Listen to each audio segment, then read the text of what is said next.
आप दोस्त लोग जब मिलते हैं आपस में हाथ मिलाते हैं, यही है ना? हाथ क्यों मिलाते हैं?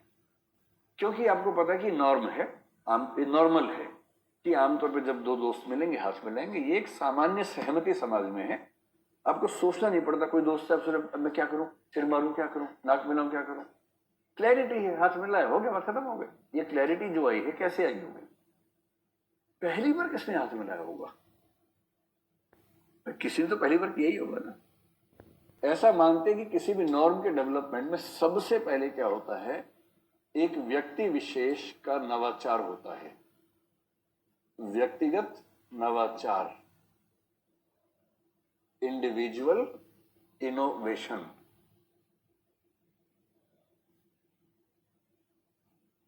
इमेजिन कीजिए, बहुत पुराने समाज में, आज से 500 साल 1000 साल पहले समाज सोचिए, 2000 साल पहले सोच के देखिए। कबीला है, कबीले में सब लोग रहते हैं, दो दोस्त हैं, दोनों दोस्त एक दूसरे के साथ हैं, ठाके मार रहे हैं। वो समझ नहीं पाते कि हम जब सुबह मिले तो हम क्या करें। तो अचानक एक दिन दोनों का हाथ टकरा गया आपस में, दोनों को ठीक लगा, फिर दोनों ने हाथ मिला के देखा, अच्छा लगा, बड़ा अच्छा लगा उन्हें। तो एक इनोवेशन हो गई, तभी किसी को पता नहीं है जमाने में। ऐसी एक बच्चा है छोटा सा, उसका बाप उसको गोदी में लेके शिकार करने गया हुआ, क्योंकि बच्चा अकेला है, कोई है नहीं, तो उसको सिखा दिया है कि मोगली ठीक से पकड़ लो मुझे, यहां से पेट से बांध लिया। उसको बोला शेर आएंगे, चीते आएंगे, कस के पकड़े रखना, बस जैसे बंदर का बच्चा बंदर को पकड़ के रखता है, पकड़ के रखना, छोड़ना मत। बच्चा भी समझे, बच्चा कस के पकड़ लिया बाप को, ऐसे से देख रहा है साइड साइड में, और बता दे पापा वहां से आ रहा भालू, पापा वहां से आ रहा चीता।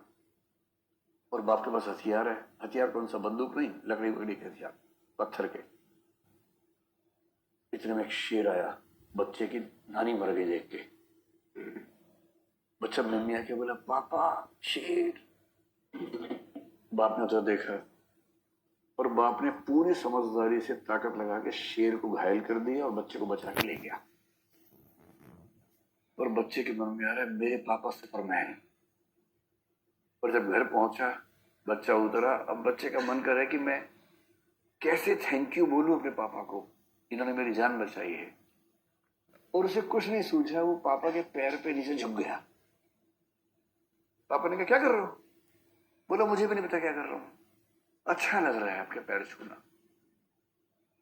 पहली बार तो ऐसे ही हुआ होगा, किसी ने किसी खास मौके पर अपने इमोशंस को एक्सप्रेस करने के लिए अपने बड़े के पैर छू रहे होंगे, उसको ये एहसास हुआ होगा कि मैंने अपनी भावना व्यक्त कर दी, और उस बड़े को भी शायद ये एहसास हुआ हो कि मैंने इसके लिए कुछ किया, इस पे थैंकफुलनेस दिखाई, ग्रेटिट्यूड दिखाया, मुझे इस बात की खुशी है कि कम से कम मेरे बच्चे ने इस बात को समझा तो सही कि मैं उसके लिए किस हद तक जा सकता हूं, मैं उसके लिए अपनी जान दांव पे लगा सकता हूं।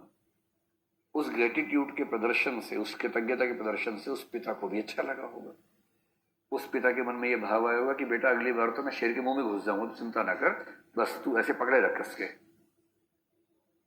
तो पहली बार कोई ना कोई प्रतिमान एक एक्सीडेंट के रूप में, एक अचानक होने वाली घटना के रूप में, एक इनोवेशन के रूप में सामने आता है। ऐसी कई चीजें होती रहती हैं, हुई चली गई, हुई चली गई। कुछ चीजें लोगों को अच्छी लग जाती हैं, तो फिर वो व्यक्ति क्या करता है, वो व्यक्ति बार बार ऐसा करने लगता है, व्यक्तिगत आदत बन जाती है। और वो बच्चा कह रहा है कि पापा अब से मैं रोज सुबह उठ के आपके पैर छूंगा, मुझे बड़ा अच्छा लगता है, बड़ा सुकून मिलता है आपके पैर छू के।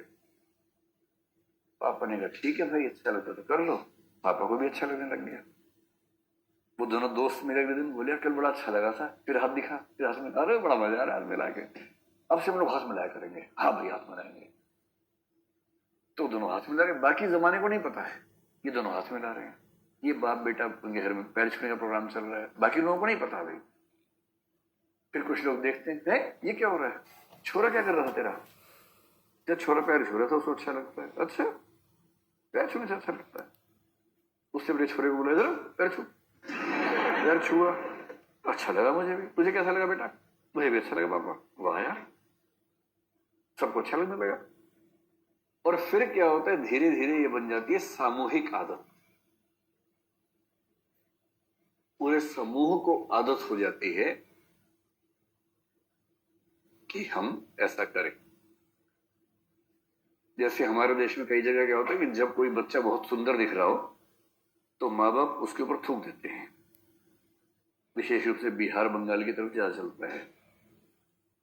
आप लोगों ने देखा होगा ना, जिसको जो बिहार से कितने बच्चे हैं और बंगाल से भी कुछ बच्चे होंगे। अच्छा, बंगाल वाले यहाँ नहीं होंगे तो ठीक ठाक थूके होंगे आप लोग। पेरेंट्स क्या होता है, जैसे ही कोई बच्चा सुंदर सा दिखता है ना, प्यारा सा दिखता है, थू थू थू थू करने लग जाते हैं उसके ऊपर। खाली बोलते हैं थू थू, पर कभी कभी हो भी जाता है। अब बच्चा बेचारा अच्छा से तैयार हुआ तो थुकवा के निकला है घर से। उसको बड़ा खराब भी लगता है कि यार मैं अच्छा लग रहा हूँ, थूकोगे मेरे ऊपर, ये क्या बात हुई। और उनके मन में भाव क्या, इससे बच्चे की नजर उतर जाएगी, इससे बच्चे को नजर नहीं लगेगी। ऐसे किसी कल्चर में रोज का कार्यक्रम शुरू हो गया। हमारे कभी कभी वाला प्रोग्राम चलता है, वहां रोज हो गया शुरू। तो तीसरा स्तर क्या होता है, सामूहिक आदत, सब करने लग गए। पहले एक माँ ने अपने बच्चे को देखा होगा, बच्चा जवान हो गया है, एकदम मसलंडा हो गया, आज सेना में शामिल होने जा रहा है। माँ को लग रहा है हाय इसे नजर ना लग जाए किसी की, मेरी भी ना लग जाए।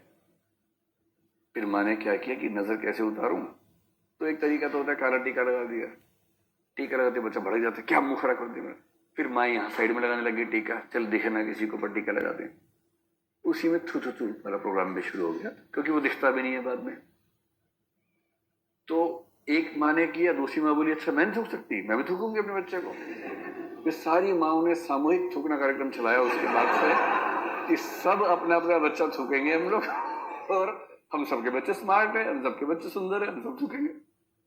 ऐसे सामूहिक आदत पड़ जाती है। अभी लेकिन ये स्थिति नहीं है कि किसी घर में एक बच्चा पैर नहीं छू रहा, 10 घरों में से 9 में लोग छू रहे हैं, आदत पड़ गई है। पर जो नहीं छू रहा उसको डांट नहीं पड़ती है, अभी आदत है सिर्फ। इसके बाद अगला स्तर क्या होता है कि अब ये समाज मानता है कि ये अच्छी चीज है, और जब समाज मान लेता है कि ये अच्छी चीज है तभी हो जाती प्रथा या परंपरा। और जब ये प्रथा या परंपरा बन जाती है तो ये अपेक्षा हो जाती है कि प्रत्येक व्यक्ति ऐसा करेगा। अभी तक अपेक्षा नहीं थी, अब हो गई है अपेक्षा। सभी ऐसा करेंगे, सभी बच्चे ऐसा करेंगे। और अगर कोई बच्चा पैर नहीं छूता है तो पेरेंट्स घूर के देखते हैं। फिर कोई दूसरे पेरेंट्स बोलते बेटा पैर छू पापा के, फिर मेरा मन नहीं कर रहा। बेटा मन तो हमारा तुम पालने का भी नहीं करता, पर पाल ही रहे हैं है ना। तो बेटा चुपचाप छू लो, लेने के देने पड़ जाएंगे। तो फिर बच्चा क्या करने लगता है, छूने लगता है। प्रथा परंपरा के बाद एक शब्द चलता है लोक रूढ़ी, इसको अंग्रेजी में कहते हैं मूर, MORE, मूर। और इसी मूर से बना है मोरालिटी, समझेंगे बाद में। लोक रूढ़ी में क्या होता है कि मजबूती और बढ़ जाती है, और इतनी बढ़ जाती है कि अब अगर कोई इसका पालन ना करे तो अब अपेक्षा नहीं होती, अब साथ में दंड भी हो जाता है कि अगर किसी ने ऐसा नहीं किया तो खाप बैठेगी, या खाप पेड़ पे टांग देंगे अगर हमारी मूर का अपमान किया तो, मतलब लोक रूढ़ी का अपमान किया, प्रथा का अपमान किया तो। अब समाज नाराज होने लगता है, कोई ना पालन करे तो एग्रेसिव हो जाता है। और अंतिम स्थिति मानी जाती है अगर ये मामला आगे बढ़ता जाए, इसको बोलते संस्था, यानी कि इंस्टीट्यूशन। आप सबने एक वाक्य जरूर पढ़ा होगा, विवाह एक सामाजिक संस्था है। तो आप सोचते हो कि संस्था कहाँ है भाई, क्योंकि संस्था सुनते दिमाग में आता है कि बिल्डिंग होगी, बहुत सारे कमरे वमरे होंगे, तो दिमाग में आता है कि वहां कमरा कहाँ है। तो जो संस्था को हम शब्द बोलते हैं समाज में इंस्टीट्यूशन, इंस्टीट्यूशनलाइजेशन का मतलब होता है किसी चीज का एकदम निश्चित नियमों से सुसंगत हो जाना। निश्चित नियम और परिपाटी,